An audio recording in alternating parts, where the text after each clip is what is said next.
হজরতে ইমাম হুসাইন রাদিয়াল্লাহু তাআলা আনহু ছিলেন ইসলামের ইতিহাসের অন্যতম শ্রেষ্ঠ ব্যক্তিত্ব এবং আহলে বাইতের উজ্জ্বল নক্ষত্র।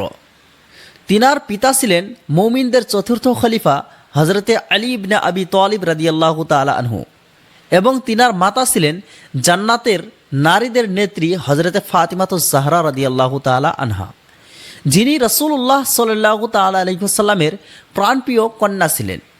ইমাম হুসাইন রাদিয়াল্লাহু তাআলা আনহুর জন্ম 4 হিজরিতে মদিনা মুনওয়ারাতে হয়। তিনি ছিলেন রাসূলুল্লাহ সাল্লাল্লাহু তাআলা আলাইহি ওয়াসাল্লামের প্রিয় নাতি। নবী করিম সাল্লাল্লাহু তাআলা আলাইহি ওয়াসাল্লাম তিনাকে অত্যন্ত ভালোবাসতেন, কাঁধে বহন করতেন, বুকে জড়িয়ে ধরতেন এবং তিনার জন্য দোয়া করতেন।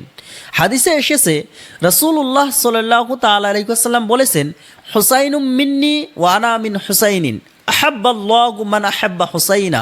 সুবহানাল্লাহ। হুসাইন আমার অংশ এবং আমি হুসাইনের অংশ। আল্লাহ তাআলা সেই ব্যক্তিকে ভালোবাসেন যে হুসাইনকে ভালোবাসেন। এভাবেই তিনি নবী করিম সাল্লাল্লাহু তাআলা আলাইহি ওয়াসাল্লামের ভালোবাসা ও স্নেহে বড় হয়ে ওঠেন।